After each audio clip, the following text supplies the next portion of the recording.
Thank you very much. Chancellor, Amity University, Dr. Atul Chauhan. Vice President, Amity Online, Mr. Abhay Chauhan. Senior Vice President at Amity Capital Ventures, Mr. Amol Chauhan. Dr. Abdullah Ismail Al-Zaruni, Professor of Electrical Engineering and Assistant to the President for Corporate Outreach, Rochester's Institute of Technology, Dubai. Dr. Vincenzo Piore, Professor in Computer Engineering, University of Milan. Ms. Seher Sultan, IEEE Treasurer of the UAE Section. Dr. Wajahat Hussain, CEO, Amity Education Middle East. Dr. N. Ramachandran, Pro-Vice Chancellor, Amity University, Dubai. Eminent scientists and professors from the UAE and abroad. Fellow colleagues, dear students and research scholars. On behalf of Amity University, Dubai, it is my proud privilege to welcome you all to the inaugural ceremony of the International Conference on Computational Intelligence and Knowledge Economy 2019, organized by the Department of Engineering, Amity University, Dubai.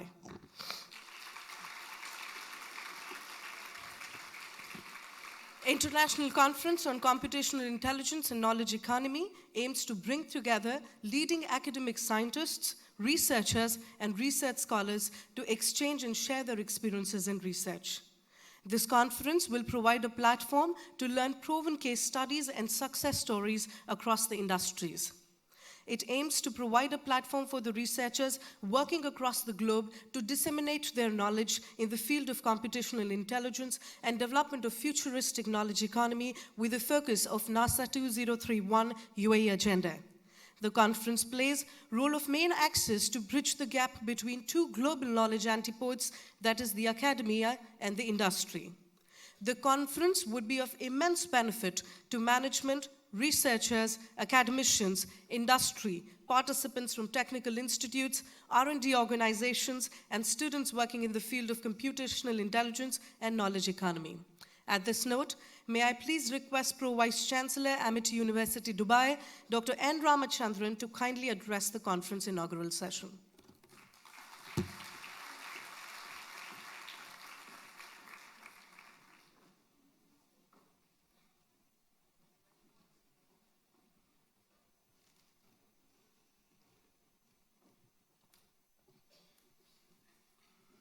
Good morning.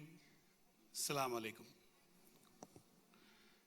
It's a great pleasure to invite delegates from different countries, scientists, research scholars, participants who have come from different places to participate in this very important conference on computational intelligence and knowledge economy.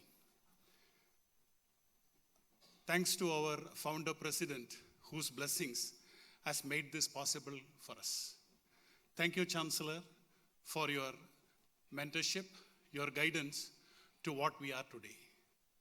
Amity has echoed from day one its commitment to research by absorbing itself innovation and research-driven university.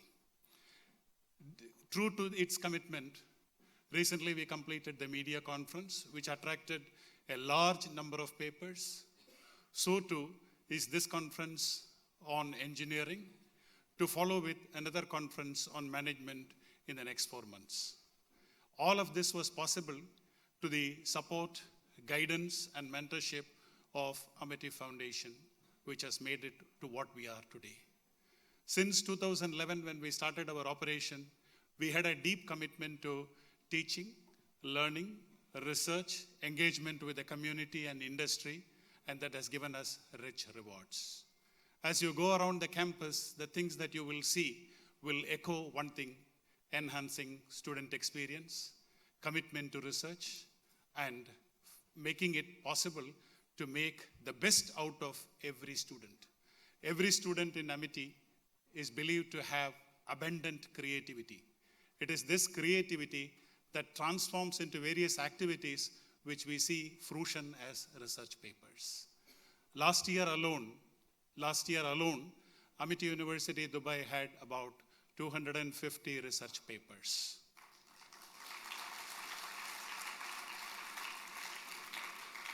We have filed about 12 research patents, and many of the papers are along with the students. This year, Chancellor, we commit to enhance our research capabilities, to make it possible to appear in some of the best repositories.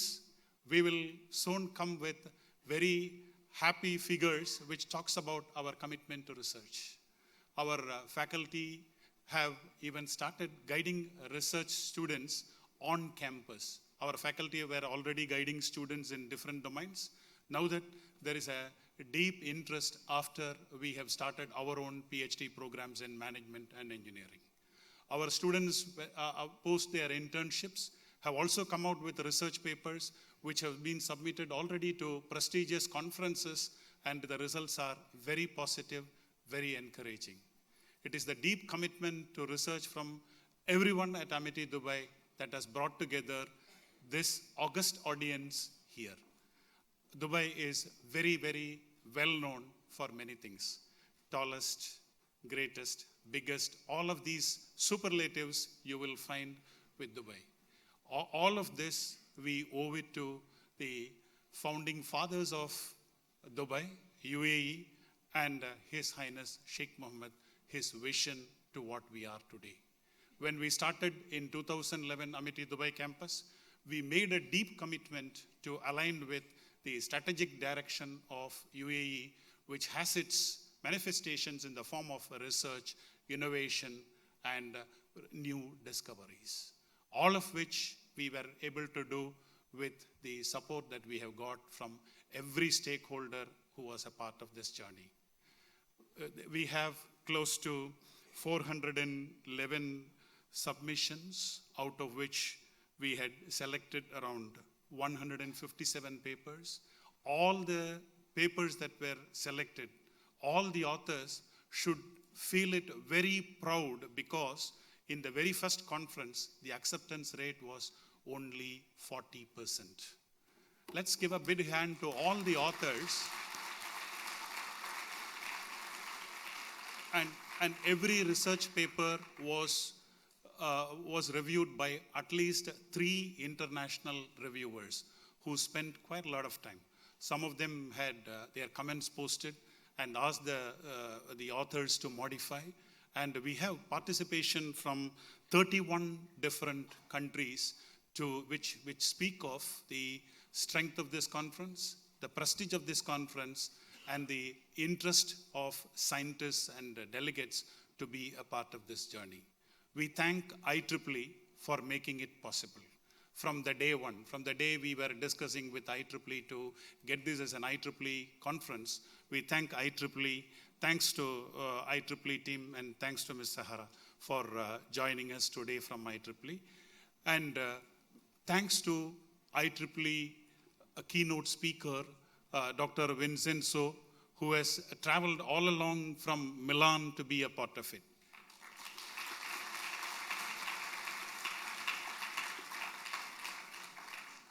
It is another proud moment for us, as he is one of our honorary professors of Amity. Thank you for coming. When we discussed with him whether he could, whether his diary will be free to join us as a keynote speaker, immediately we got a response from him saying, no worries, I will make it happen for you. Thank you, sir. Thank you, Dr. Zaruni. He has always been a champion for us. For many students across the UAE, he is a big motivation.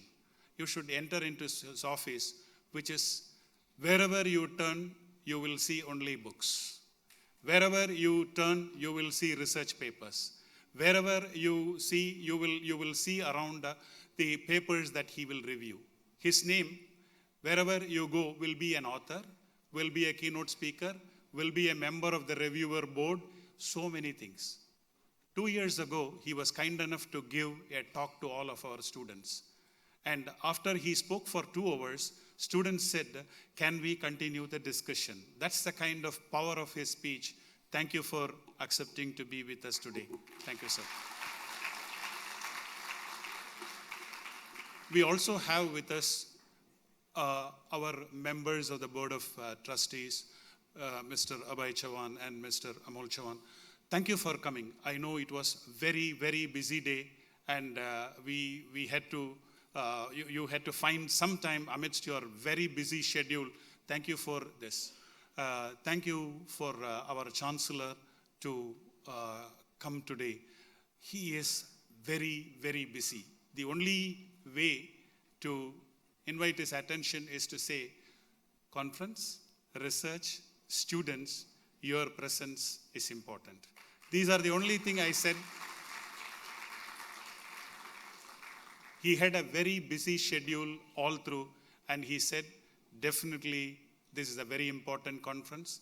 And this is the first independent IEEE conference held by Amity University, Dubai. I am there. Thank you, Chancellor, for coming amidst your very busy schedule. There are sessions to be held in 3 different rooms. Please feel comfortable, feel free. There are student volunteers around, and also there are a few things arranged for today's evening. The session chairs will inform about it. And let's have, any one of you who would like to have a campus visit through looking at our labs, then any exchanges that you may want to have in terms of networking, in terms of research collaboration, in terms of faculty and student mobility, our organizing team and all others will be very happy to help you on that. Thank you very much, and I'm sure this will give you a very pleasant memory to carry with. Thank you all. Thank you very much, sir.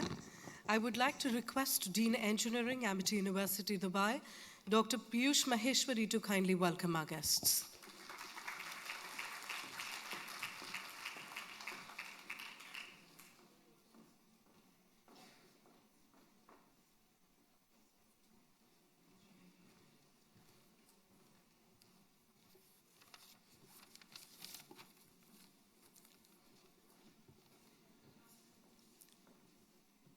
Dear all the dignitaries, founders, chancellors, and our CEO and Pro-Vice Chancellor, invited guests and conference delegates, researchers, and our Amity fellows and students. It is a matter of great privilege that scientists, researchers, and scholars and practitioners from industry from all across the world have gathered under one roof to participate in the International Conference on Computational Intelligence and Knowledge Economy, which we acronymed as ICCIKE-2019. And we are very proud that we are hosting it from our beautiful campus, Amity University, Dubai. The objective of this conference is to bring together leading academic scientists, research scholars, and professionals to exchange and share their experiences and research results in computational intelligence and its applications in knowledge economy. Of course, with a great focus on NASA 2031 agenda. NASA stands for National Advanced Sciences Agenda 2031, rolled up by UAE government. We are living in an era which is considerably different from what it was a decade ago. Technology advancements are evolving at a phenomenal rate. We all know that, the transformation that has taken place in the last 10 to 12 years. So it is the responsibility of the academia, we people, to remain well-informed with the evolving technological advancements and imbibe new knowledge and paradigms in students and research scholars. So ICCIKE 2019 encompasses keynote speeches, invited talks, and panel discussions by world-class researchers and technocrats in several related areas of engineering and also management. Just to give some brief statistics which Pro-Vice Chancellor Dr. Ramachandran has already mentioned, but I'll mention again, we received about 411 papers submitted from 31 countries.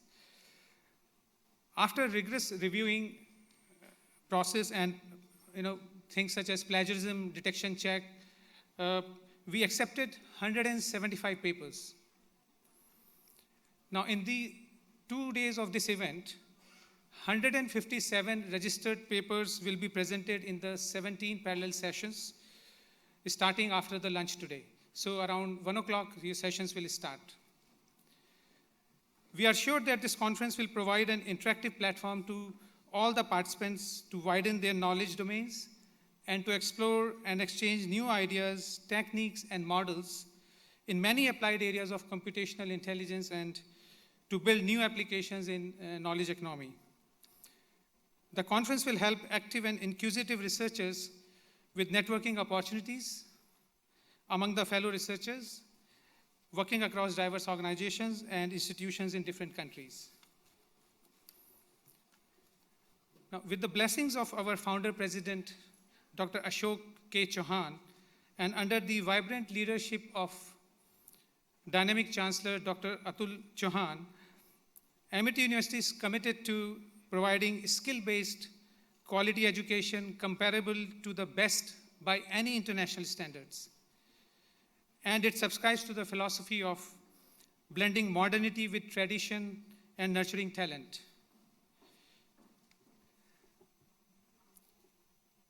So, Amity University Dubai campus is committed to nurture talent through world-class education and conduct research in line with the UAE's vision for the future.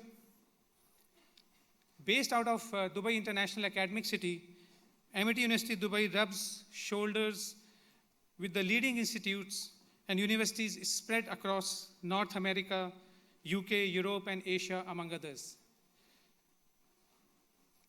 We heartily appreciate the technical support extended by the IEEE UAE section and interest shown by our corporate sponsor, Air Chateau International, in making this conference more rewarding, memorable, and content-rich. We thank our Chief Executive Officer, Dr. Wajat Hussain, and Pro Vice Chancellor, Dr. Raman Chandran, for their constant guidance, support, and encouragement, without which it would not have been possible to achieve this milestone in a record time. Conference of this scale cannot be successful without excellent teamwork. And we would like to give special appreciations to our organizing committee members and student volunteers in making ICCIKE-2019 a proud reality with great success. So great work has been done by this team, and my co-conference chair, Dr. Ved P. Mishra, and the team has worked really hard.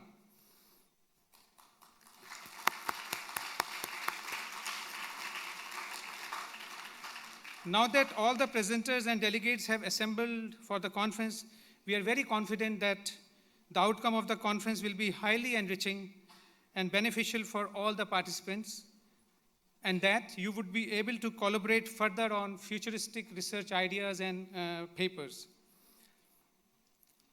Once again, on behalf of Amity Fraternity and ICCIKE organizers, we extend a very cordial welcome to all of you and wish you loads of fruitful deliberations during the conference and even afterwards.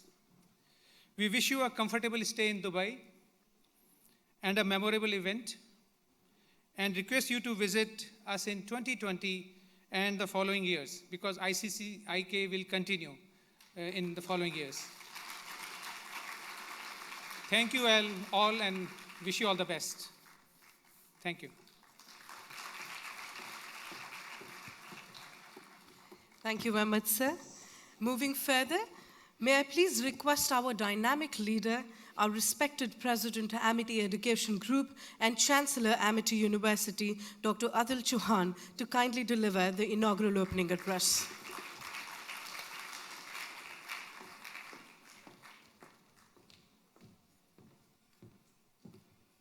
Thank you so much. Very good morning to everyone. It's a great pleasure for me to be part of the inaugural function of this great conference. First of all, let me congratulate our Pro Vice Chancellor, Dr. Ramachandran. We are very proud and privileged to have such a great academic leader as part of the Amity University and the Amity family. We're very proud.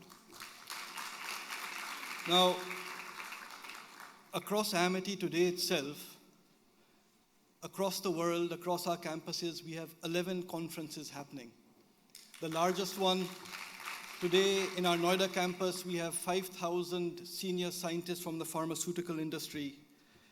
But I said, for me as the president of Amity, there was no more important a conference and to be part of than to be here in Dubai with all of you. And let me tell you why that is. Because the commitment of people is most important for us.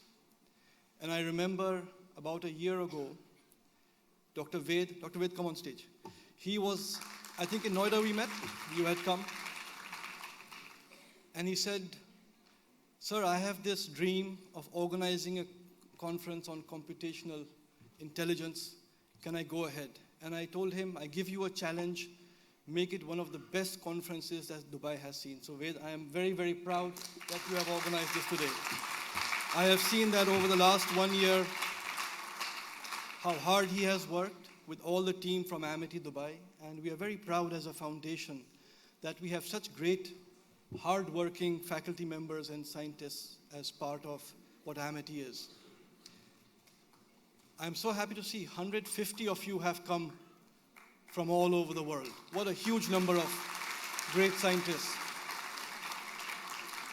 And I was this morning going through the list of papers that have been submitted. And Dr. Ramachandran, very happy to hear that you are being very, very strict. That is the quality that Amity is all about, that only 40% of papers were accepted and seen by a very senior team of reviewers from across the world. So I congratulate you, each one of you who is here from across the world. The fact that you are sitting here, the fact that you will be presenting your paper amongst colleagues from the similar field, it shows that you have done something exceptional.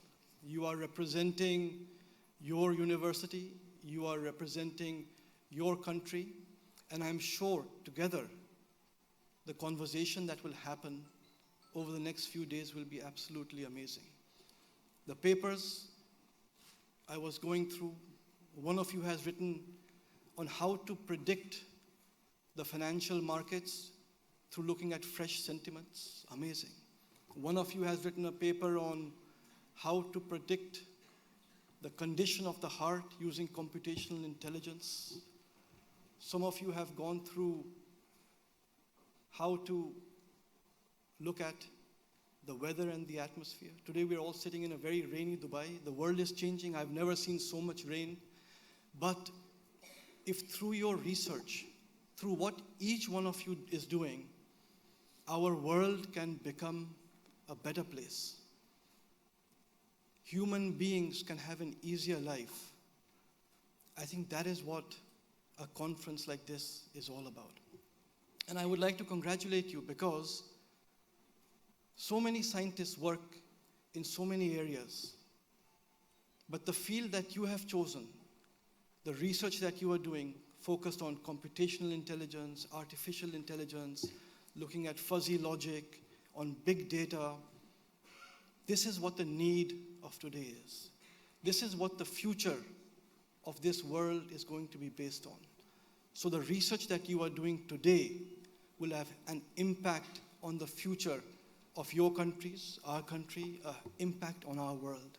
And I'm very happy that I'm seeing so many of our young Amity students, engineers, and others who will be graduating and studying. You will also be listening to these great scientists who have come from around the world. If as a foundation, if as a country, if as a nation, as a society, we have this belief that our world will become a better place, it is because of the youth of our world. It is you, the youth, who will transform this country. So take inspiration from the research that these great scientists will be doing to see how you can contribute. And we are truly proud of our Amity students. What is most important is the outcome that comes from conferences. We are very, very particular in Amity about this. There are far too many conferences that happen across the world.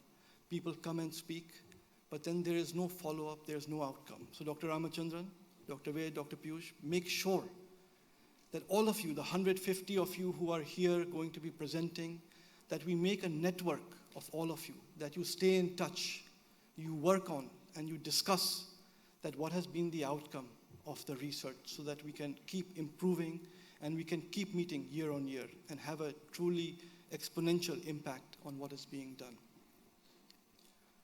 Many of you have come from India, you would know Amity Foundation, but for those who may not know, we as a foundation, we as a family established Amity about 25 years ago. Our founder, Dr. Ashok Chauhan, a great entrepreneur based in West Germany, had this vision that what can I do for my country, India? What can I do for the world? He chose education as the area to work in. 25 years ago, we started with 100 students from one institution in New Delhi. Now we have 175,000 students across 15 countries around the world. And our focus has always been to be highly science, innovation, research oriented. And when we came to this country, when we set up the Amity University in Dubai, one of the great commitments we gave to the government here was that when universities open branch campuses, they forget to focus on research. But when Amity will come into the UAE as a university in Dubai, we will ensure that we will have a great focus on science and innovation. So to the whole team of Amity Dubai, I am so grateful to you and so proud that you are keeping up this commitment that we have given to this nation to make a research-focused university. And we are so honored that Dr. Vincenzo is here, all the way from Milan.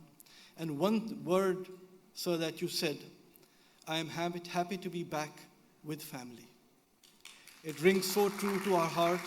As Dr. Ramachandran said, he had come 2 years ago, 2017, to a great conference in our Noida campus, Amity University. And I was speaking to our head of engineering there, and he was saying, every year we have hundreds of scientists from all over the world come and speak at Amity.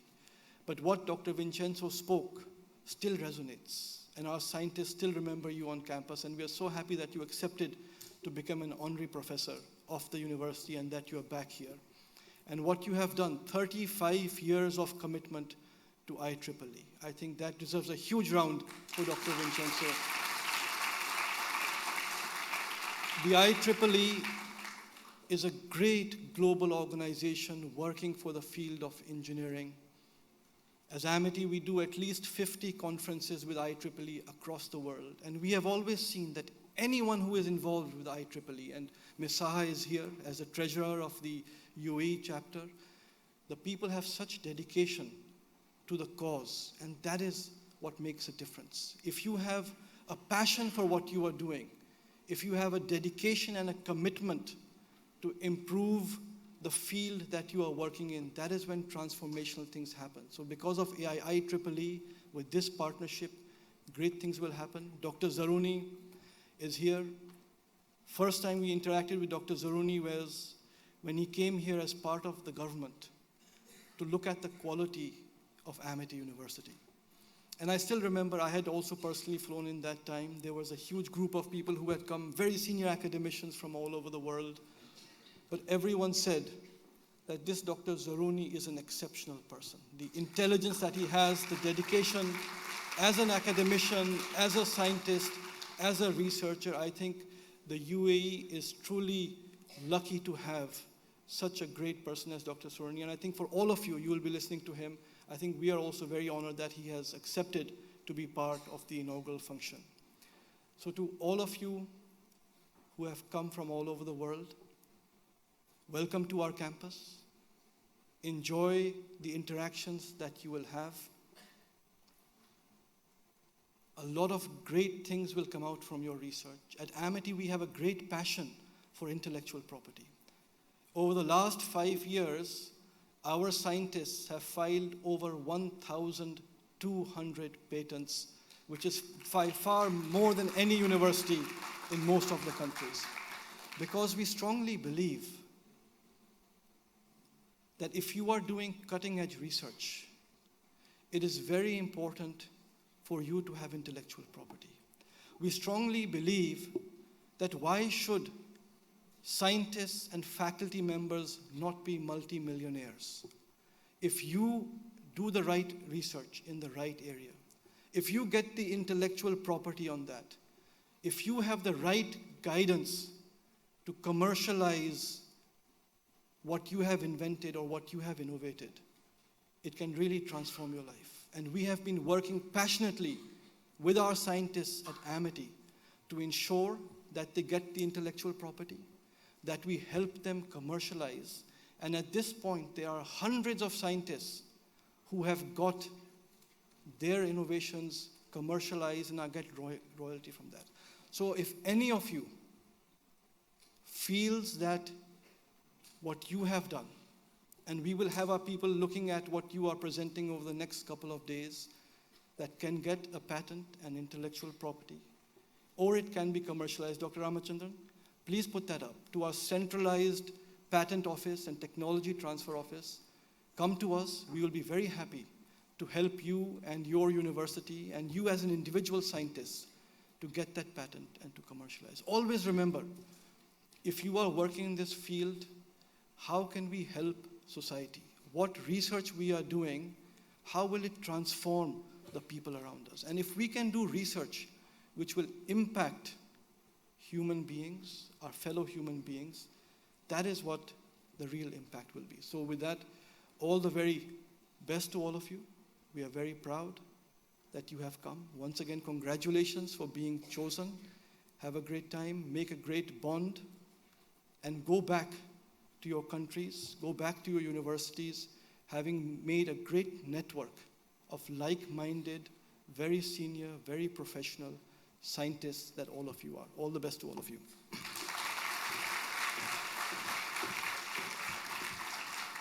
Thank you very much, sir, for your inspiring words. I would now like to request Dr. Atul Chauhan, Mr. Abhay Chauhan, Mr. Amol Chauhan, Dr. Wajahat Hussain, Dr. N. Ramachandran, Dr. Abdullah Ismail Al-Zaruni, Dr. Vincenzo Puri, Ms. Sahar Sultan, Dr. Piyush Maheshwari, and Dr. Ved Mishra to kindly come to the stage for the release of the conference proceedings book.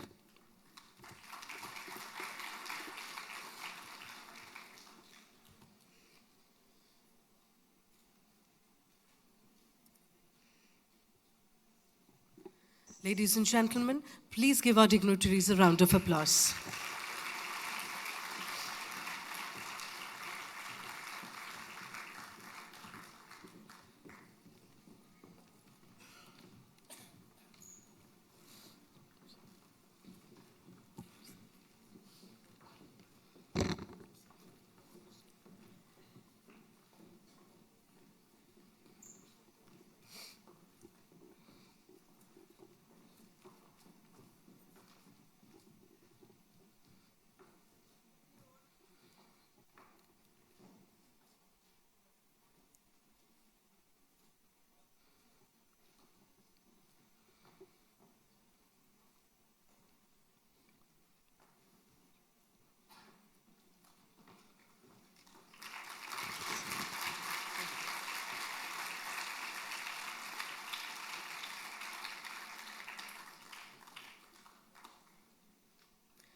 Let us seal this beautiful moment with a round of applause again, please, everyone.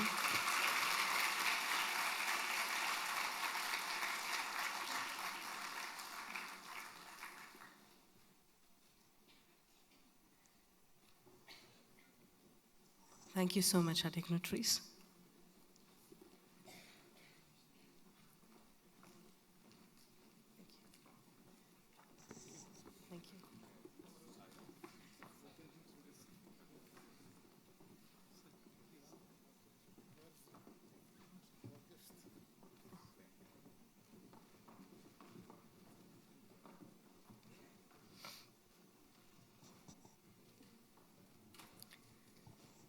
At this note, I shall invite our first speaker, Ms. Saha Sultan, currently serving as the IEEE Treasurer of the UAE section, to kindly address the gathering and share her insights with us on the same.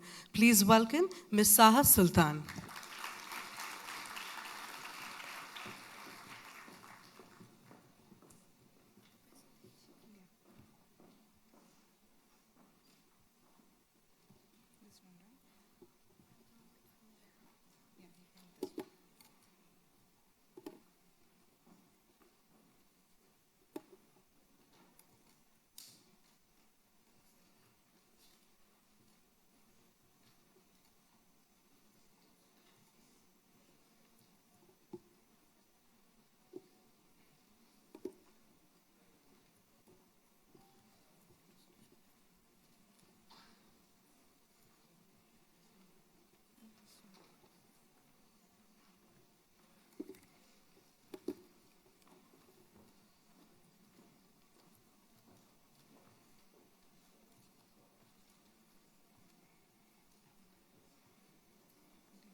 This file താഴെ open ചെയ്യണം ഇതിൽ PDF second one, not this one.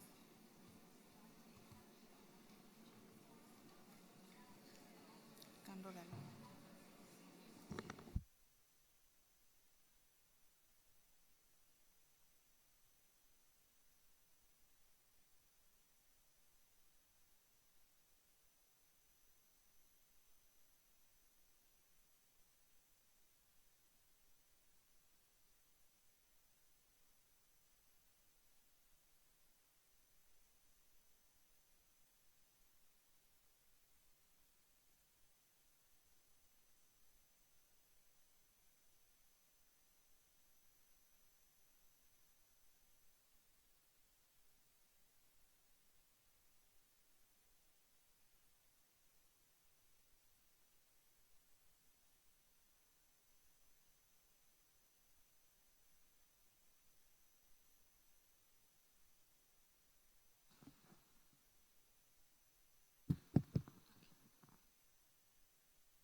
Good morning, everyone. Sorry for the delay, but it happens in such kind of things. So let's settle down. My name is Sahar Sultan, and I'm an electrical engineer. Currently, I'm treasurer of IEEE UAE section, and it's been a decade with IEEE, like more than 10 years when I was student. I'm here to talk about IEEE. I'm sure most of them already know, but I still love to talk about IEEE every time and as many times as possible. So let's talk about some serious stuff first. That is the mission of IEEE It says that advanced technology innovation for the excellence and for the benefit of humanity. As you know, IEEE is a non-profit organization. Whatever we are doing since ages and ages is just to serve humanity and to build our skills with your skills. So it's a huge community which been growing together since long. So first of all, IEEE is Institute of Electrical and Electronics Engineering. But that doesn't mean that we don't have space for other subjects and other people other than electrical and electronics. We have now a lot of variety for everyone. And to your information, this is so far world's largest community, which is following this purpose to serve humanity through technology. So far, alhamdulillah. About IEEE UAE section, it was established in 1987. And it's been part of Region 8, but Region 8 I'll just show you in a while. So actually, IEEE all over the world has been divided into different regions. Like more members, it become a region. So from Region 1 to Region 6, it is America. So we have the maximum number of members there in America, and here there is our headquarters as well. So remaining are divided into Asia and other areas of other regions of the country. UAE lies in Region 8 with the GCC and some few more countries. So as IEEE UAE section, our vision and mission is to promote spirit of volunteering. As I told you, it's all about a non-profit organization who are merging together to build a strong network and doing many things, many projects for the purpose and to serve the humanity.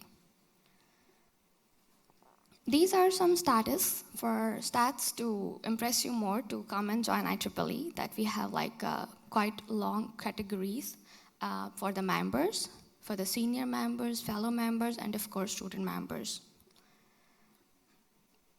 Here in UAE, we have about 11 societies, and as you can see, it's not all just technical societies. We have for maths, we have for science, and many other. So whoever you are mastering in and whatever your interest is, you can join that society and be a part of the global family of the same society and work together. So about the conferences, as our honorable guest also mentioned, that IEEE been sponsoring a lot of conferences. Mainly they are setting up a standard for the papers, for reviews, and for standards of the conference proceedings. And these are some stats for UAE only, so far how many conferences we have done. This is few conferences from 2018, but for your interest, let's see the conferences in 2019. On number 7, you can see your conference happening here. So it's been well planned long back. Also, other than conferences, IEEE is arranging and doing lots of events on the student level, chapter level, society level, and section level, and the region level. So we have like regions, segregations like this. So one of the most important one happened this year was the GCC conference. It held in Bahrain, and our students participated as well, and they won prizes. And it's just not winning prize, it's about, of course, networking, collaborating, sharing ideas, and working together for future.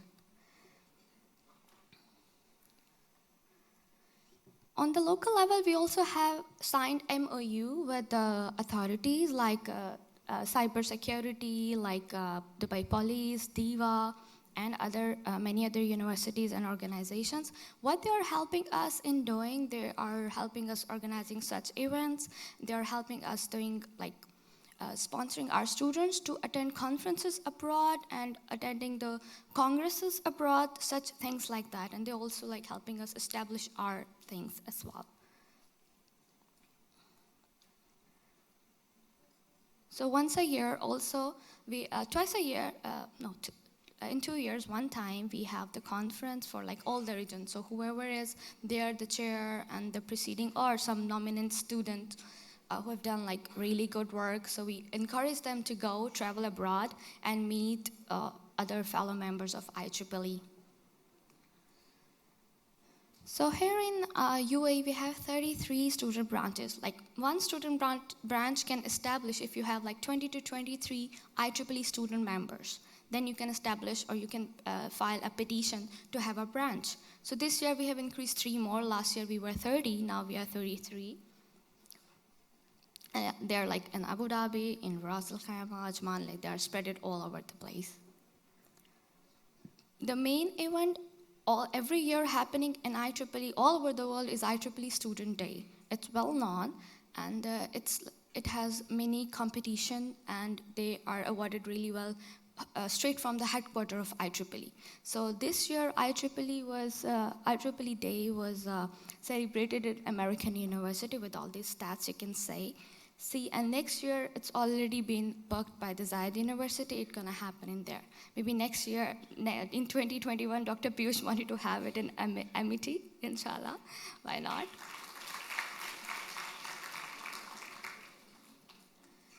So this is all stats about IEEE. Most of you, I hope, know about that. If not, then I personally would recommend you to join IEEE just to make a difference in your own life. Like I myself is a true example of changing life and changing mindset and changing ambition.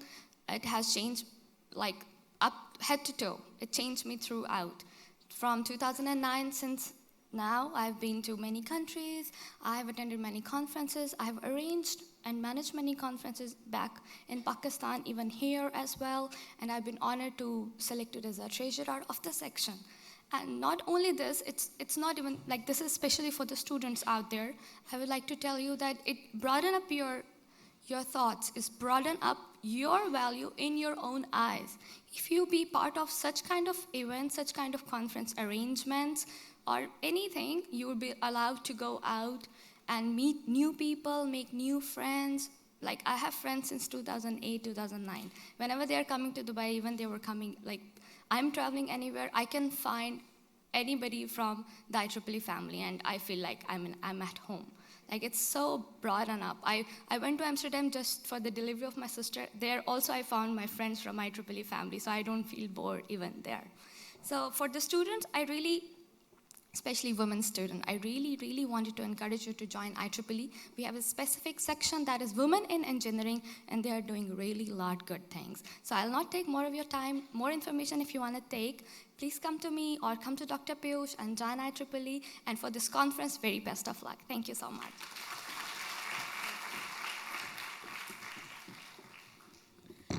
Thank you so much, ma'am. Now I shall invite our first keynote speaker, Dr. Abdullah Ismail Al-Zaruni. Sir is a professor of electrical engineering and assistant to the president at the Rochester's Institute of Technology, Dubai. He has previously worked as a senior executive advisor of Science and Technology program at the Emirates Foundation in Abu Dhabi, corporate manager of education at the Dubai Silicon Oasis Authority, and has spent 24 years as a professor of electrical engineering at UAE University, Al Ain. He's a senior member of the IEEE and past counselor of the IEEE student branch at the UAE University. He's also a member of the National and International Professional Societies.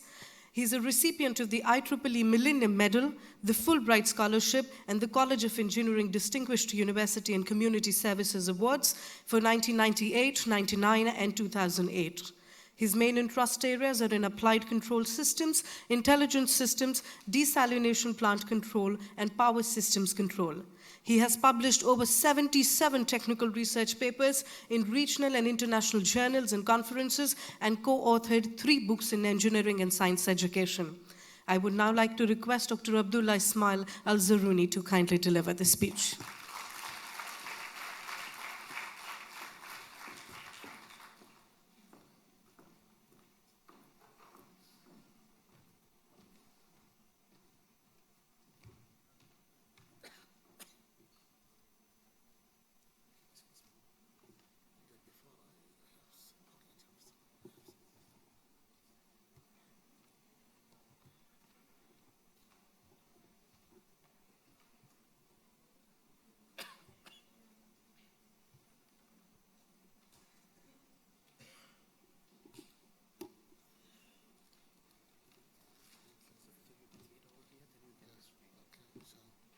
Bismillah ar-Rahman ar-Rahim.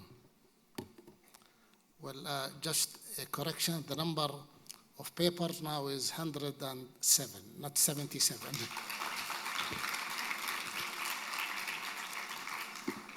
Okay, before I start my short talk, I have an introduction to make. I like Ibn Khaldun. You know Ibn Khaldun, a very well-known Islamic Arab scholar, and he's very well known for his introduction, or preface, Muqaddimat Ibn Khaldun. I read it, and it's really one of the best. You should read it. So I got used to that introduction part, so I have to do some introduction before I talk about I know that not everybody is interested in that specific topic, so I have to do some extra homework. I have 4 messages. It's increasing. Before how much time I have? 2 hours? Not like, probably half an hour is okay? Inshallah. So the introduction will take, 25 minutes, and the 5 minutes for this talk. Okay, as you live longer, your introduction expands. First of all, I have a message to students, of course. Students comes first in my view. Okay, always the case, have a dream. If you don't have a dream, you don't belong to a university. You have to have a dream. First day or before coming, you have to have a dream. What you want to be? You want to be the best artificial intelligence expert in energy system? Good, that's good. So you have to have a dream. Without a dream, it's boring. University is boring also. Homeworks are boring, exams are boring. So that dreams will keep you going. Okay, have a dream. Then you have to be passionate about your dream. Passionate. You have to be passionate. You have that inside force pushing you towards fulfilling. Number 2. Okay. Number 3, you have to work hard. Very hard. Extremely hard to achieve that dream. So that's the message to our beloved students. Okay? Message number 2. Okay. Well, before that, I have an example of somebody who had a dream 40 years ago to be a professor, and he managed to be the first PhD in engineering in UAE.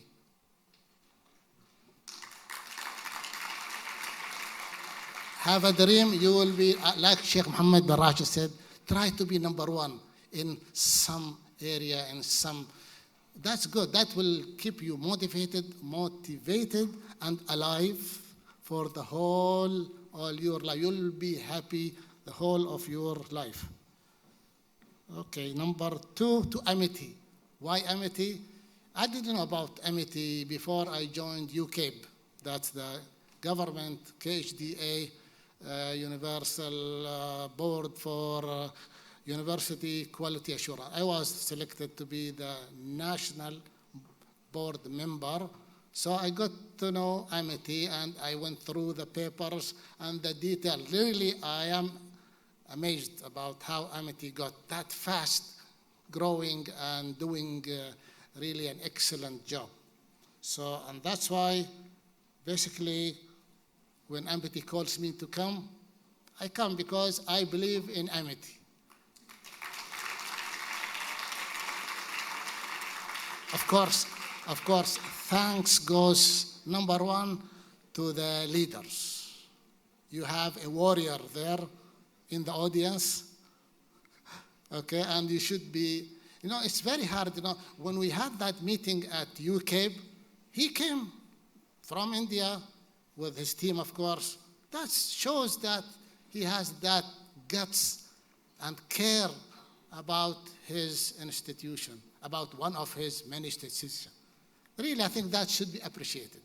Not many chancellors or owners do that. I've been in many committees at the Ministry of Higher Education before, and UK, and many armed forces, ministry, chancellors. They just send somebody at a lower rank. But Amity, the big boss, was there with his team of warriors. That really appreciated.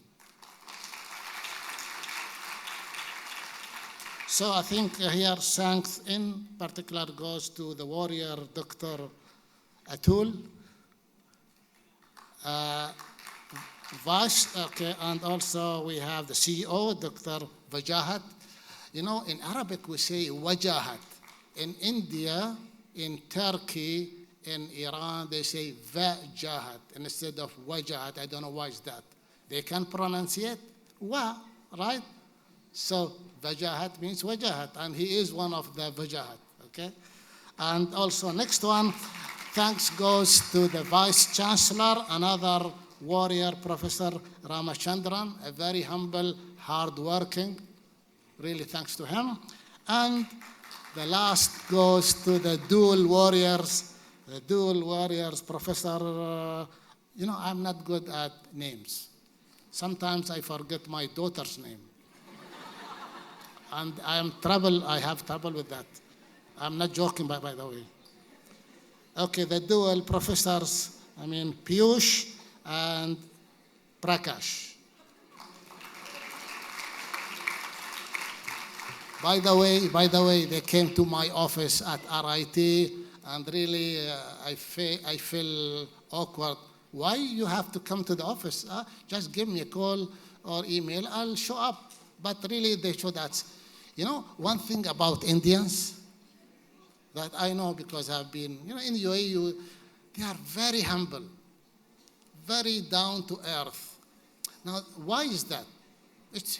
Read the history and you will know about it. Tolerance, I think tolerance is in India. Really, read the history, you will know about it. Compare Indians with other nationalities, you know it.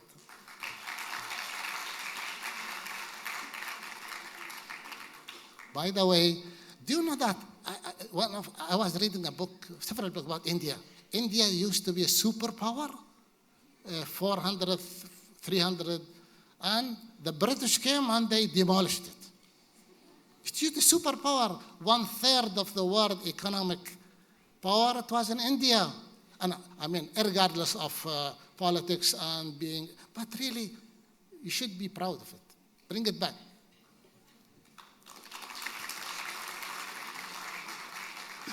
Okay, I think my time is going. Okay, right. About UAE, my country.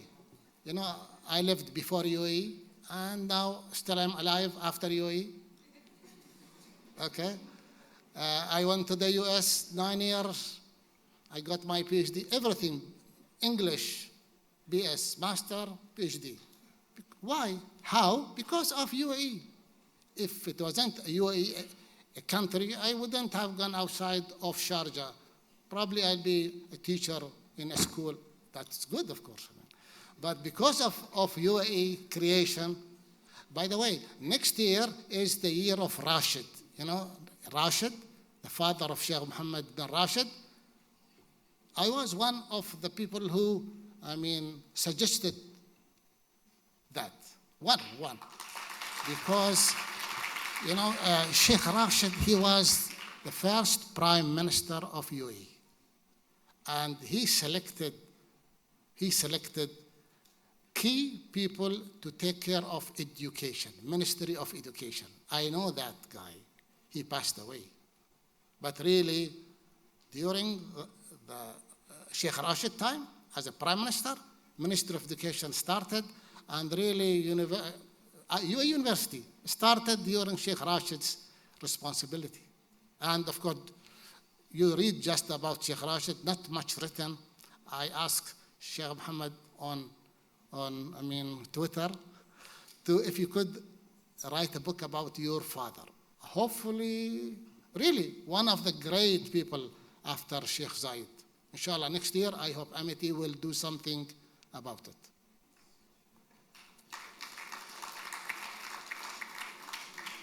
No, UAE is a country of three distinctive issues.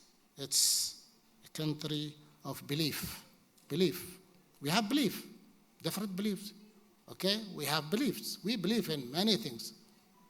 Values. It's a country of knowledge. We really respect knowledge. Knowledge, science, technology. That's why education is very booming here, okay? And it's a country of future. Do you know how Expo 2020 got here in Dubai? Do you know that? Okay, khalas, if you don't know that, then I don't have to say about it. I know the history of it, how UAE won the Expo 2020 from big countries like Russia, Turkey, Europe, whatever, because of one big reason. Probably you know it, the last word, futuristic. Okay, so that's, now let me tell you about Sheikh Zayed, Allah yarhamah, the founder. I had the pleasure to shake hands with him. Now, look at somebody not educated, I mean formal education, but has a vision. He was asked by a Kuwaiti journalist. That Kuwaiti journalist was interviewing, asked Sheikh Zayed, please tell us about history of UAE. Okay, because Sheikh Zayed, a very prominent, from a very prominent family, so he was talking, that Kuwaiti guy, he would like to know what happened before UAE, before Abu Dhabi. Then he was talking about that kind of duels and controversy. Then Sheikh Zayed got angry and said, wait. When you talk about history, if it's good, you mention it and you spread it. If it's bad, and there are many bad incidents happened, you do not mention it to the new generation. Forget about any not good incidents in your history, because our generation would not like our research to be involved in that. Only so a good vision, you forget about many things bad happens, okay, killing, whatever. That's history. Do not talk about it. Remove it. But talk about the future, what we can do to our generation in the future. Really, that amazes me. I always keep saying that. Okay, finish that one. Okay, about IEEE. I was a student member of IEEE in 1978. That's the second year that I went to the US. Really, I was fond of IEEE. Fond, you mean fond? I did, okay. When I came to UAE University in 1987, I established the first IEEE student chapter in the UAE. And do you know that the first IEEE president in the UAE, he was from India? He was from India. I know him. I got to know because there was a meeting, and that was right before Dr. Isa Bastaki took over. But really, he did a great job. I don't remember his name, but I know he was from India. Really, he was, look at that history. So IEEE, I think I agree. Good. IEEE is really, it's up to now. I update my knowledge and I encourage students. IEEE is the wealth of knowledge there. Okay, khalas, I think I have to stop here. Now the time for my topic. Do you have time for my topic? 10 minutes. Okay, if you are interested, I can load you with many information. Now my interest here, okay, I have a mistake in my title. It's not evolutionary computation, it's computational intelligence. Why is that? Because I've been involved in evolutionary computation a long time, so it's in my memory. So it got there. But at least we have one word in common between the two titles. Okay, so it is intelligence, right? And okay, let's talk about, I've been using evolutionary computation, right? Evolutionary computation, long time ago at university in my research. So I visited several conferences, long time in the US. So I had some background. But today, I need to emphasize one thing, that AI is back. We have used AI long time in in the 90s, I have used neural network, fuzzy logic, genetic algorithm, all those, okay, long time ago. But then, you know, our AI, it has ups and downs, summer and winter, whatever, whether you like or summer or winter, that's relative, right? But now we are back on track, okay? It's good. It's a good chance for students. It's a good chance for educators, you know, and that's, I think we can do a lot of work.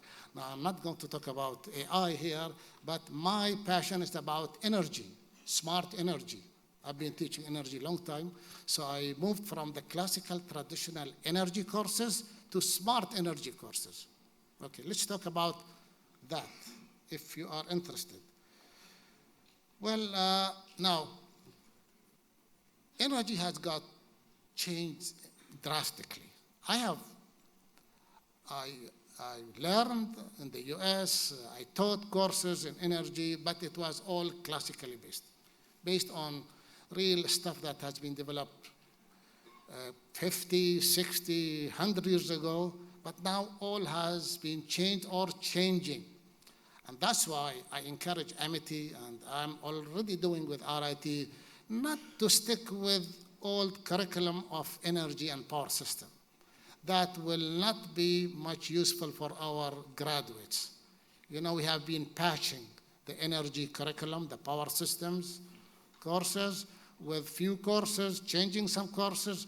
I did a survey about many universities in the UAE, and I really see that there is no big change. We are just patching our courses. We have to dramatically change our energy and power courses to a new era of smart energy.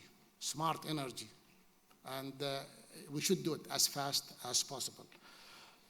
So everybody knows energy is on the rise. DEWA here in Dubai is one of the most successful authorities. You know why? Because energy is expanding. DEWA is expanding.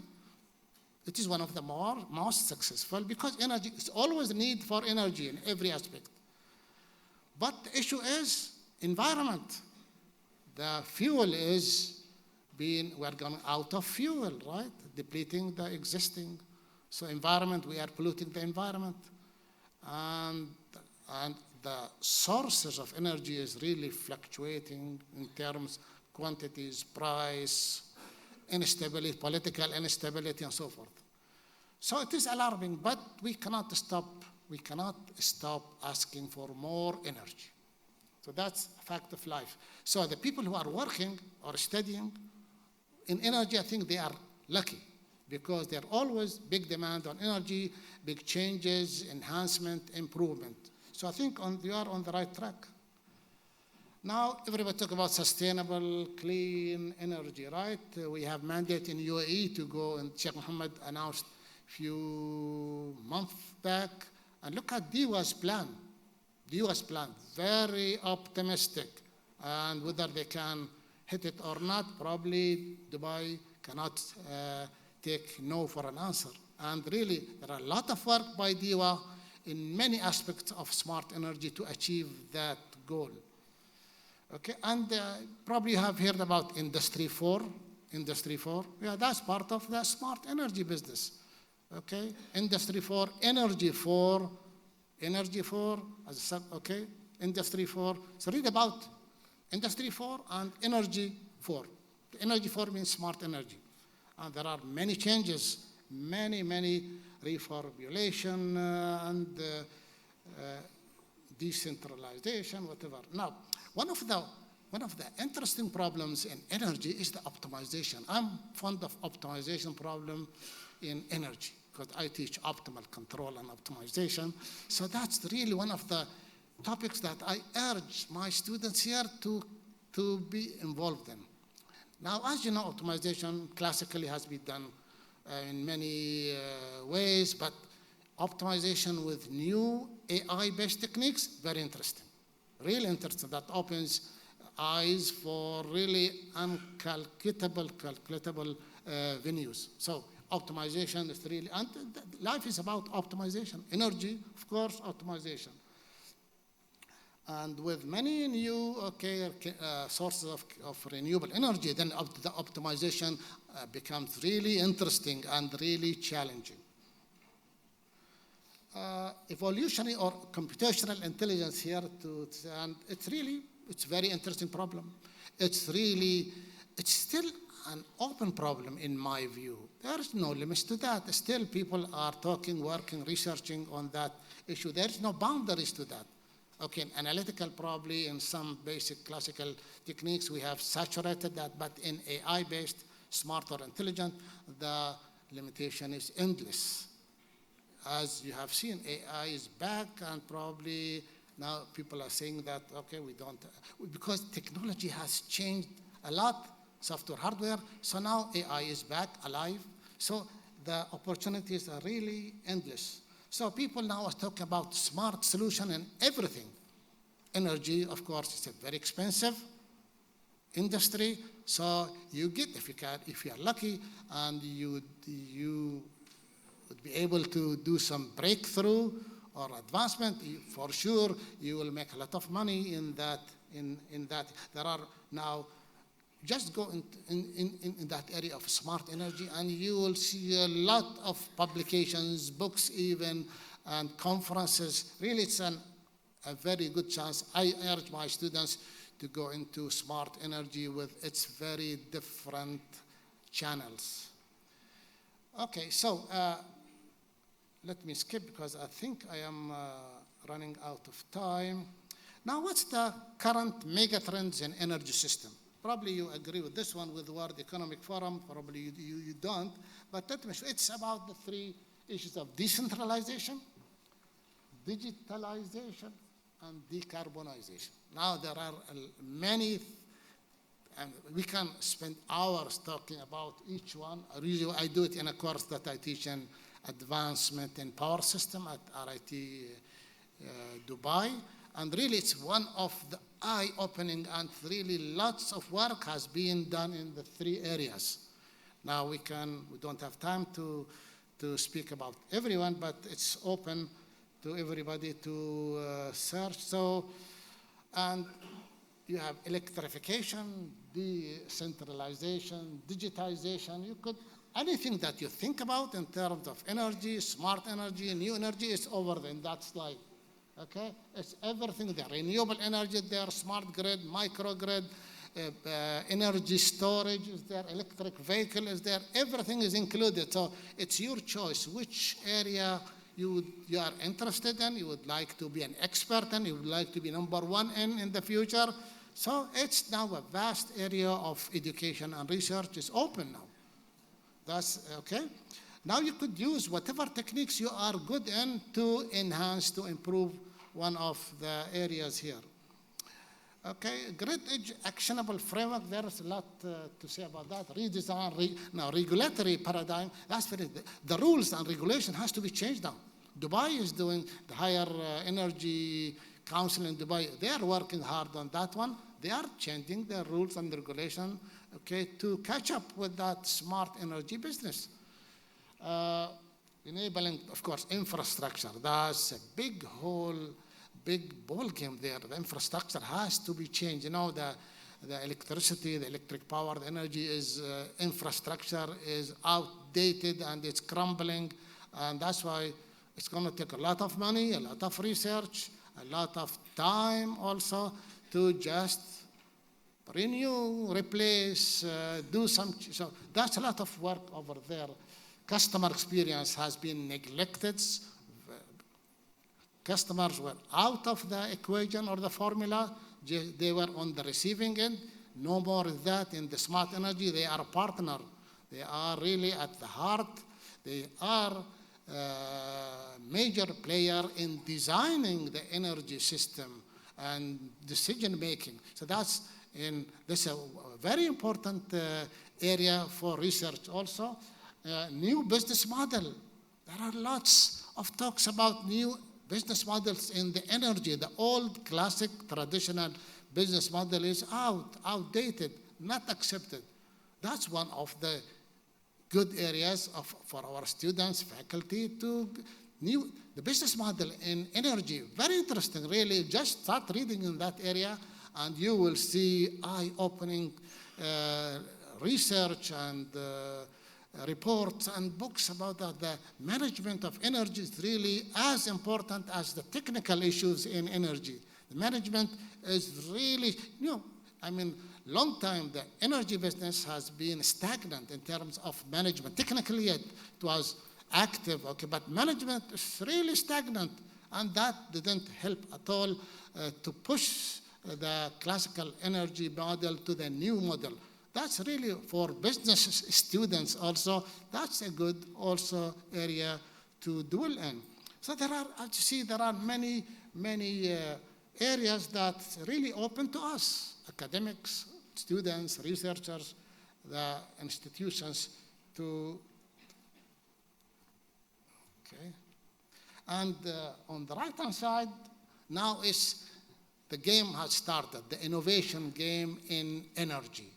Now, when you talk about innovation in energy, it's a vast ball game. It's really opportunities are endless. Look at here and just pick your, are you interested in electric vehicles, autonomous vehicles, for example?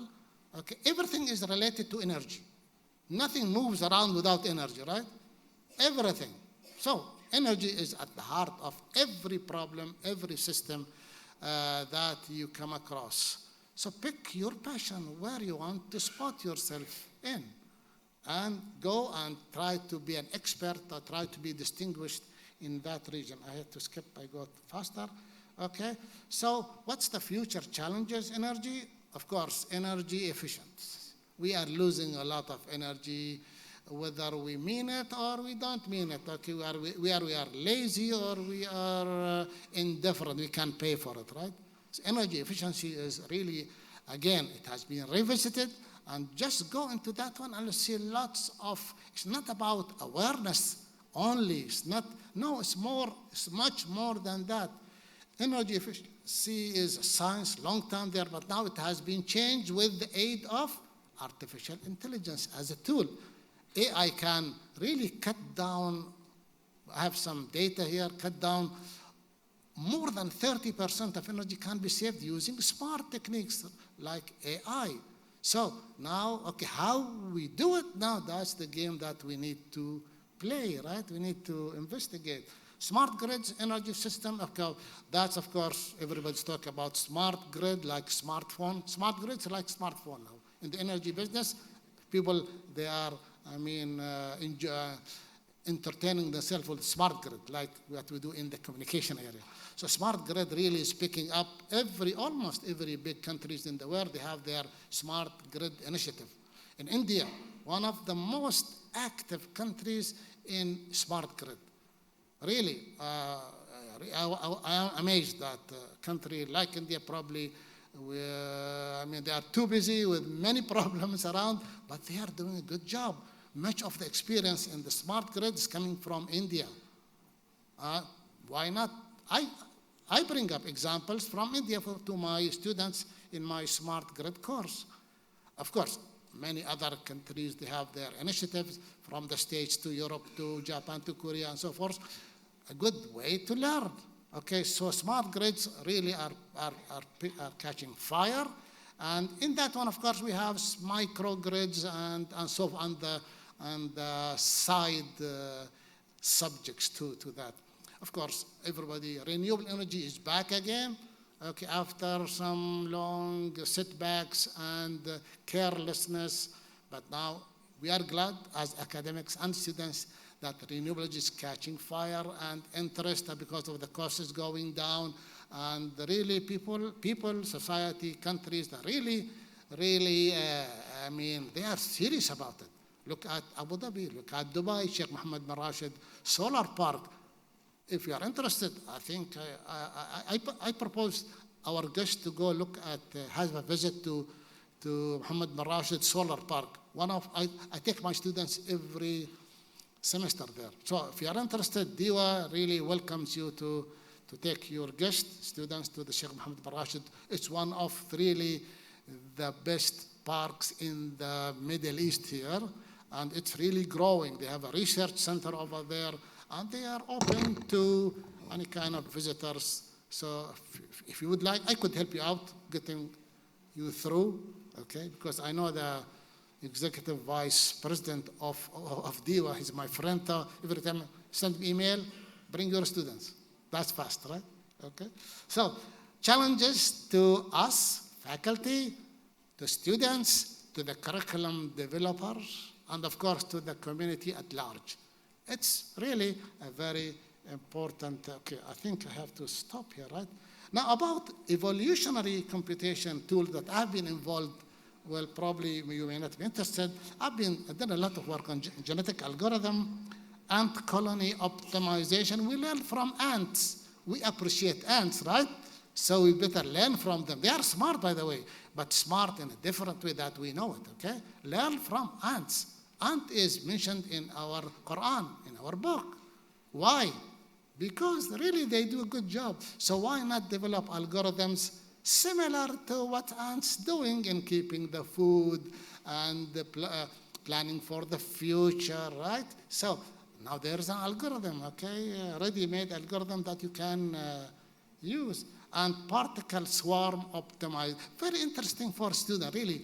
You see those fish and your birds moving together in a very nice, we see those videos on our WhatsApp, okay? That's from God, right? God had, showing us, learn from the creatures, how they move around, how they optimize. Really very interesting. Brilliant, and there are many algorithms now, including those on MATLAB, a software that many of the students and I use also. So those, I've been using those, okay, really very interesting. Those are the new kind of techniques that based on smart or intelligent methods here. Anyhow, okay, so about AI, we can go here, and I will leave the AI part to our guest from Italy, okay, at IEEE fellow that we usually bow to, okay?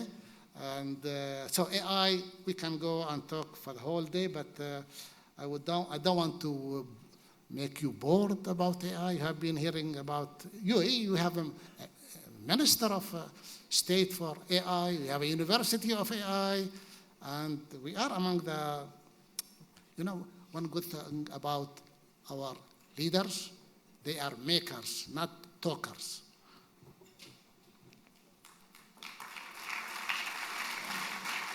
Okay. Anyhow, so about AI, look at this one. It says GE estimates that AI can enhance the production of wind farm by as much as 20%. 20% in energy bills is a lot of money. So that's the expectation. Good. Okay, now we let our students and faculty go to work. And also Google Data Center utilized the DeepMind AI method to effectively achieve 40%. Look, 40% of the energy saving. That's a lot of, so AI, there is a lot of expectations, and it's real. It's not hoax, it's real. So that's really, will really do big changes. Now, okay, let me go through those very fast. Those are the AI techniques that I have been involved through, the expert system, neural net, fuzzy logic, genetic, that I have used in some of my research. And on the right-hand side is the application side. So you have to learn what on the left, apply it on the right, and really you will enjoy it, and you can do publication, and probably you will be famous and rich and famous. Okay, so let me, okay, work is needed in everywhere. Now, if you are serious, okay, so work, technical, social, economical, political, in order to get that energy, smart energy in business. And there's a very nice report that detailing, I took just that part. So energy infrastructure, smart grid distribution, that's one of the areas that need a lot of work, up to the last one, which is AI for smart energy.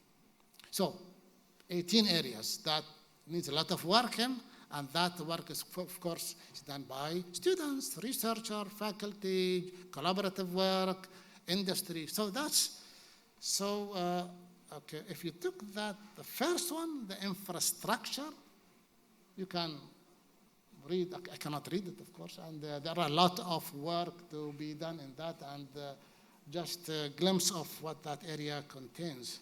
Thank you very much.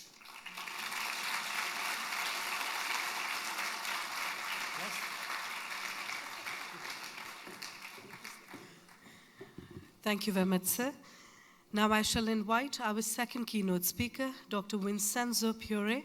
Sir has received his PhD in computer engineering in Italy. He's a professor in computer engineering and has been associate professor at the Politecnico di Milano, Italy, and visiting professor at the University of Texas at Austin and George Mason University, USA.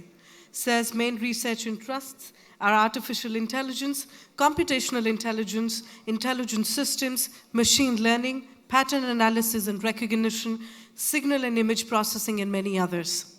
Sir has published in more than 400 papers in international journals, proceedings of international conferences, books and books chapter. He's a fellow of the IEEE, distinguished scientist of ACM, and senior member of INNS. He has been IEEE Vice President for Technical Activities in 2015, IEEE Director, President of the IEEE Computational and Intelligence Society, Vice President for Education of the IEEE Biometrics Council, Vice President for Publications of the IEEE Instrumentation and Measurement Society and the IEEE Systems Council, and Vice President for the membership of the IEEE Computational Intelligence Society. He's editor-in-chief of the IEEE Systems Journal and associate editor of the IEEE Transactions on Cloud Computing and IEEE Access, and has been associate editor of the IEEE Transactions on Computers, IEEE Transactions on Neural Networks, and IEEE Transactions on Instrumentation and Measurement. He received the IEEE Instrumentation and Measurement Society Technical Award in 2002. Ladies and gentlemen, I present to you Dr. Vincenzo Piore.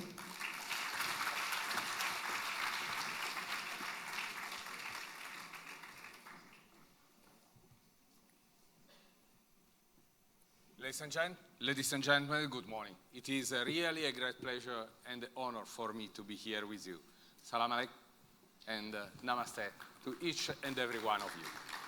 Thank you. Today, I would like to talk to you about some of the research activities that we have carried out in our research lab, but is also a visionary idea how we can help together in merging different fields, different ideas, different technologies to create an infrastructure, to create an environment which is looking to the need of the people and how we can actually try to improve the quality of the life of people, making everybody, when they move around in their home, in the university, in the office, in the world, how we can make each and every one of us feel at home, like I'm here in the Amity family.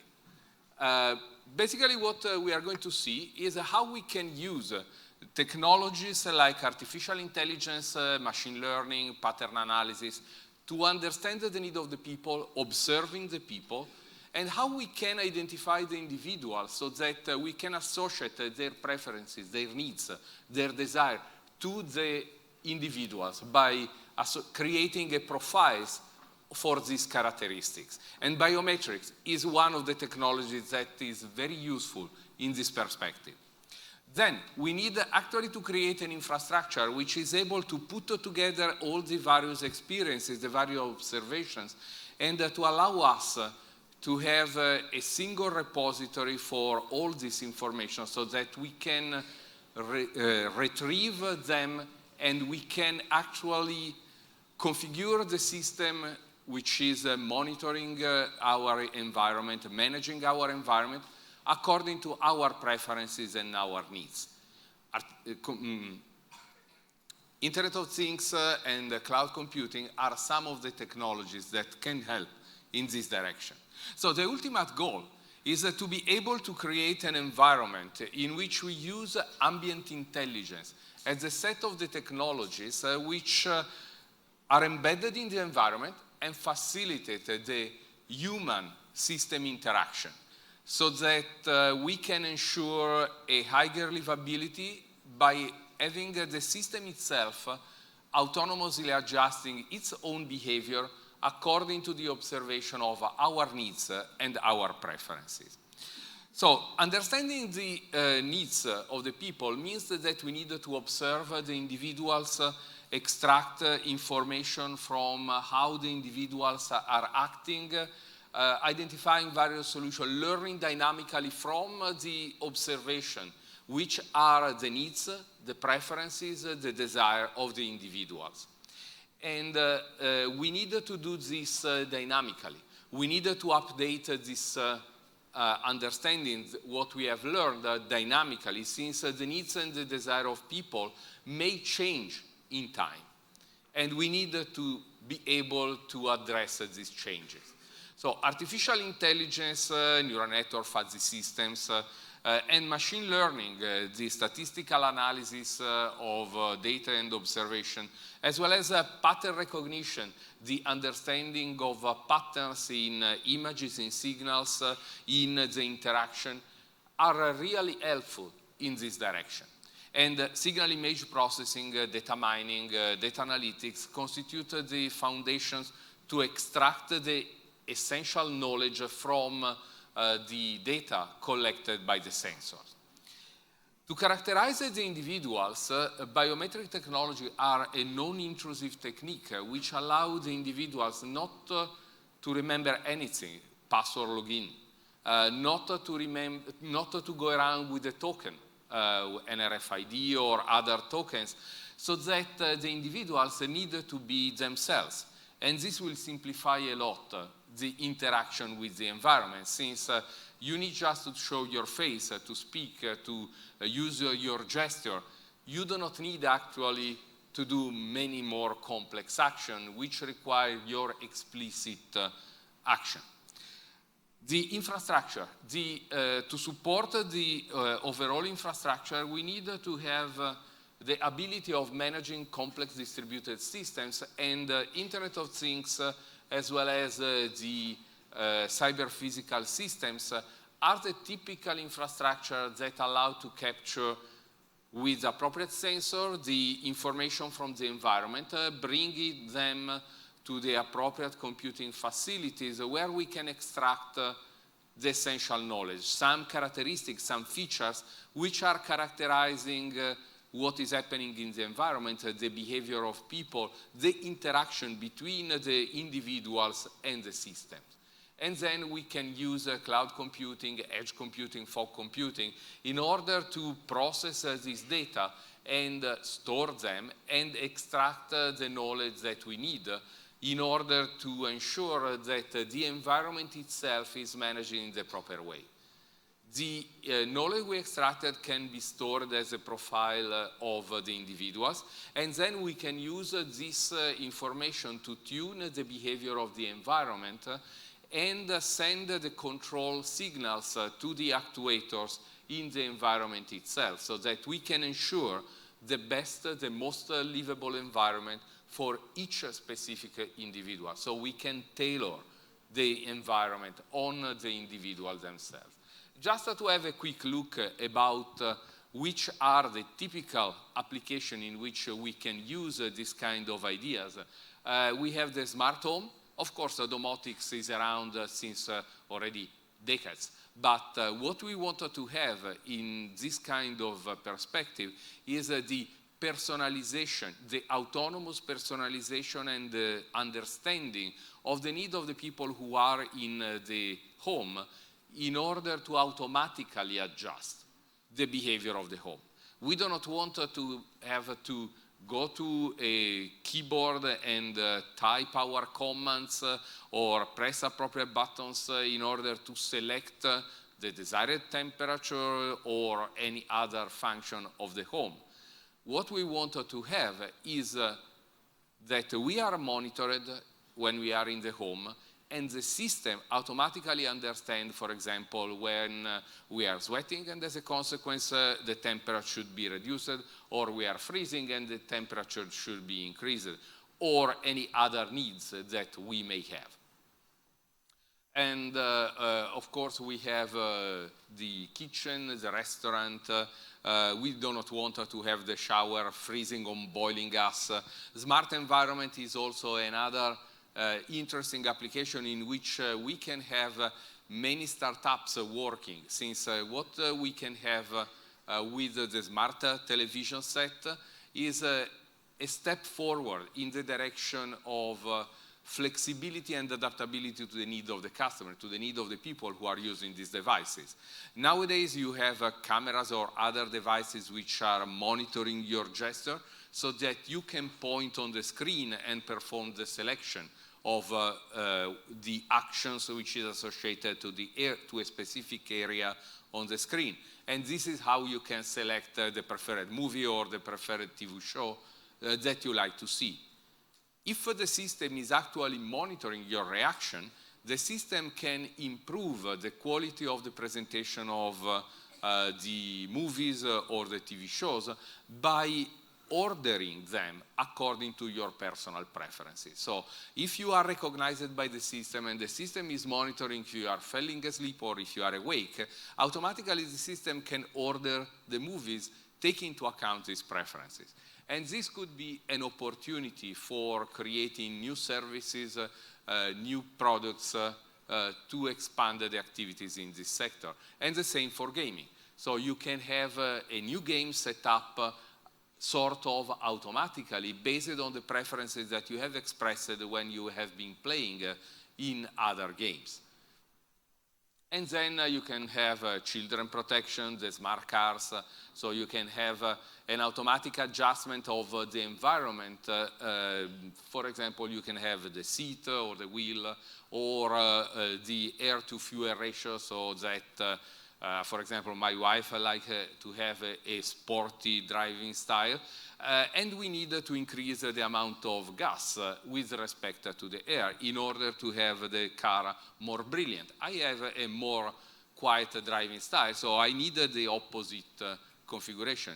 If the driver is recognized when entering the car, automatically this kind of adjustment in the behavior of the car can be applied directly by the car itself. And we can have intelligent transportation, the smart transportation system, intelligent traffic management, so that when we see someone who needs more time to cross the road, we can extend the green light, and so on. We can have advanced rental services or intelligent shop. Well, I come from Italy, so fashion is one of the big industries in Italy.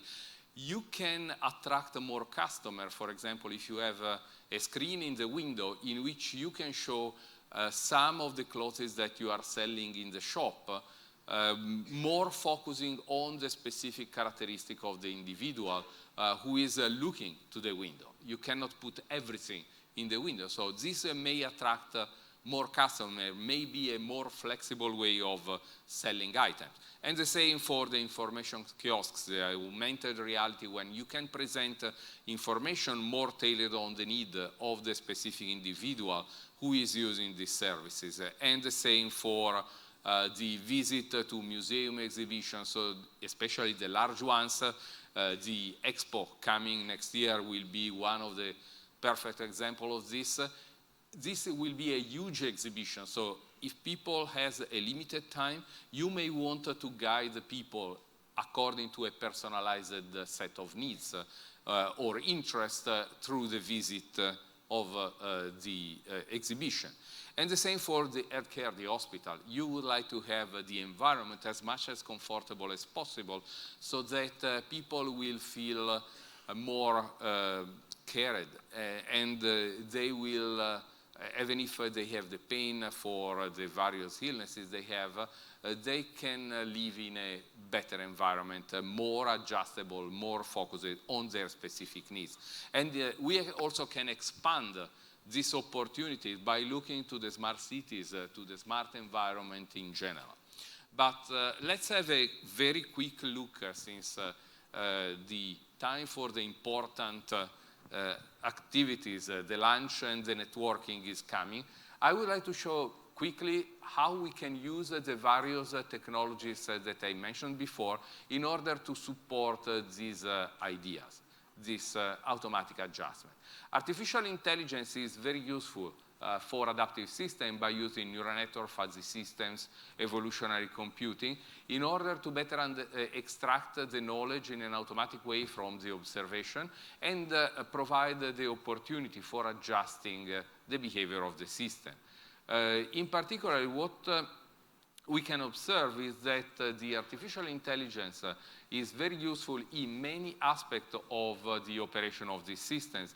For example, in signal and image acquisitions, processing, feature extraction, knowledge extraction, data fusion, classification, and control of our complex system. In signal and image acquisition, neural network and fuzzy systems have been shown very effective in order to analyze the data and extract the relevant information from the signals, from the sensors. Signal and image pre-processing are important as well, since you may want to clean the data as much as possible from the noise in order to make the subsequent step of the operation as simpler as possible. So you will not need later to learn both the behavior of the system as well as the noise, which is intrinsic in the measures that you are collecting from the environment. And the feature extraction is also important, since you want to simplify the analysis by extracting the relevant information which are really characterizing the status and the dynamics in the environment. Neural and fuzzy have been shown very effective in this perspective. Feature extraction and selection is also very important, since you want to reduce the amount of knowledge you are analyzing to the real minimum and avoid duplication, redundancies, which make the analysis more complex and may introduce a lot of uncertainty, a lot of inability to be accurate in understanding what is happening. So there are several techniques which have been shown effective also in artificial intelligence, in addition to the statistical approaches to this purpose. And then the core of these activities will be the classification, the clustering, the pattern recognition, since you need to understand which is the status of the environment and characterize the environment in an appropriate way by performing a classification of the status itself. And neural and fuzzy techniques have been shown very effective to perform this, and the fuzzy techniques allow also to add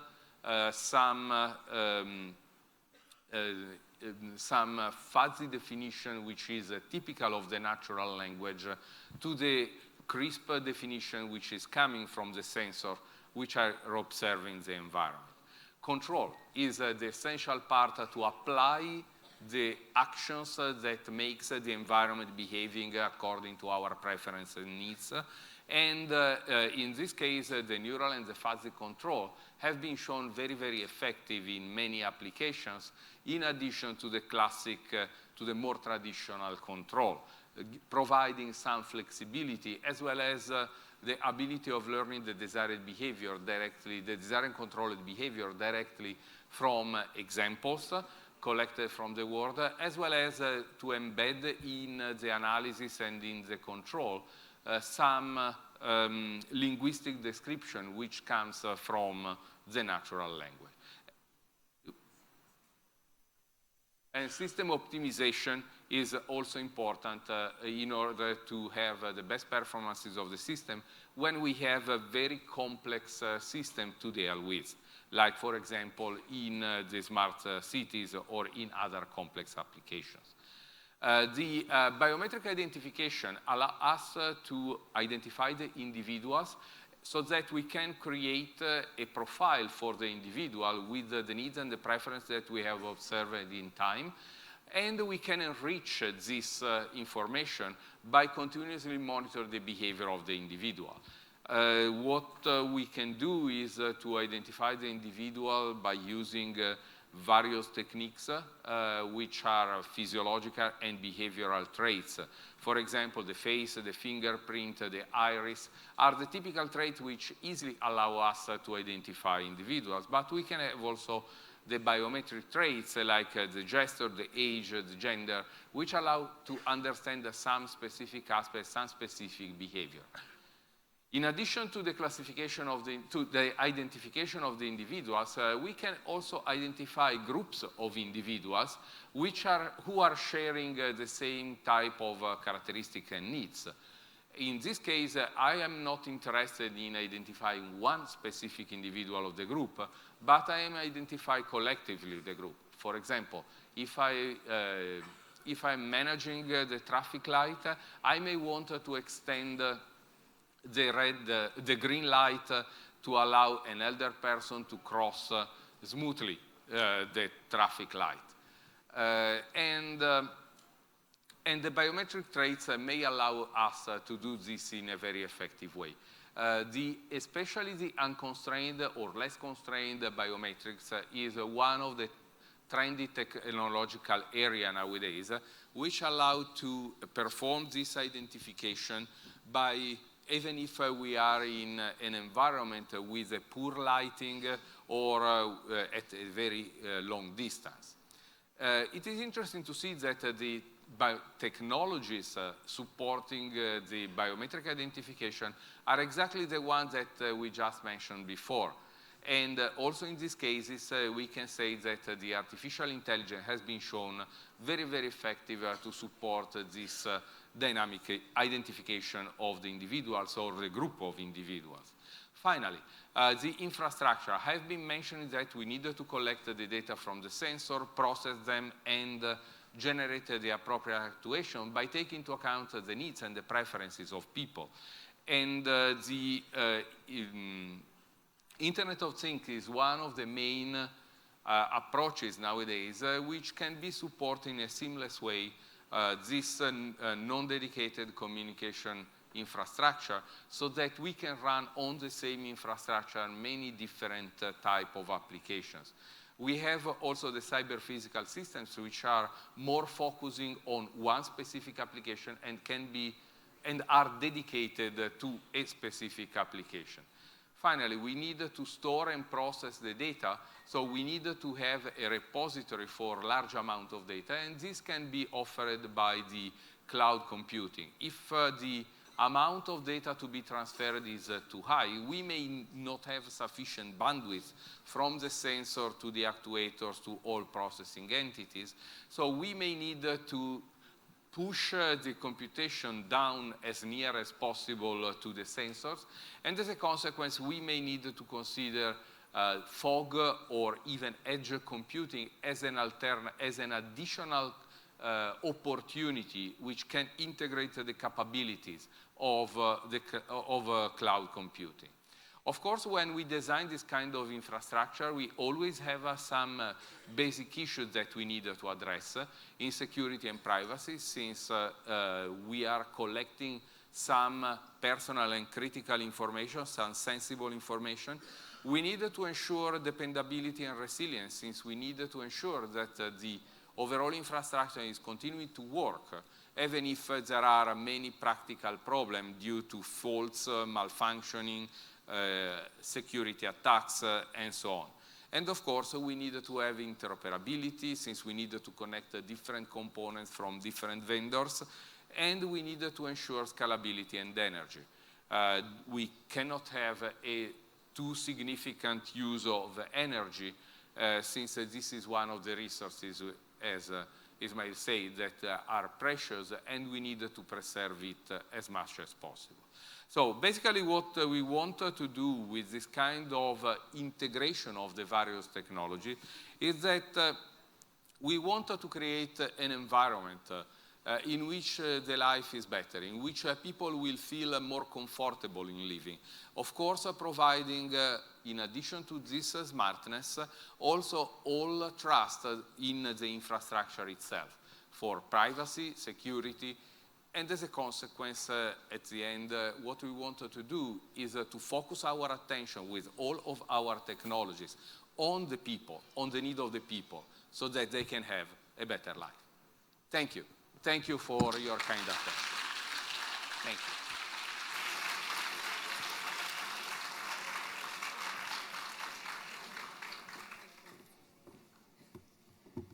Thank you very much, sir.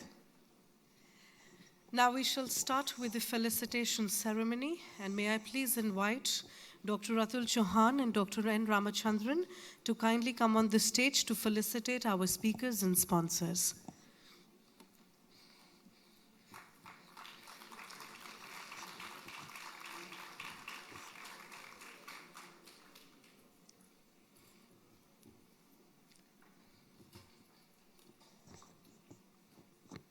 Ladies and gentlemen, Dr. Atul Chauhan and Dr. N. Ramachandran.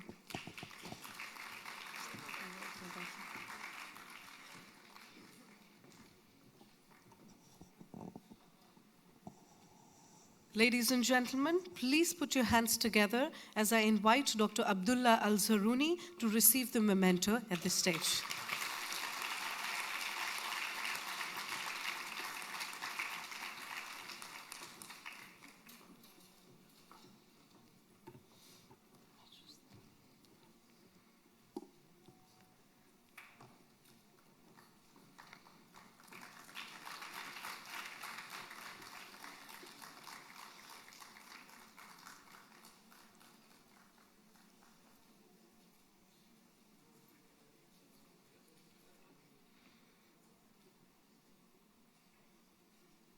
Thank you very much, sir.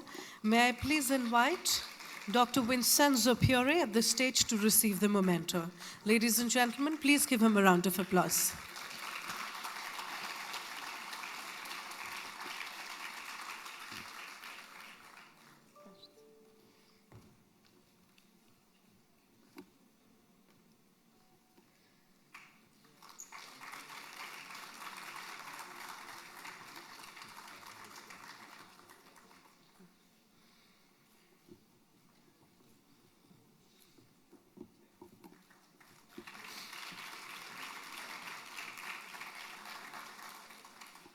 Thank you very much, sir. May I please invite Dr. Ladislas Prosper, Chairman of the LASH Group, representing our sponsors Air Shota International, at the stage to receive the memento.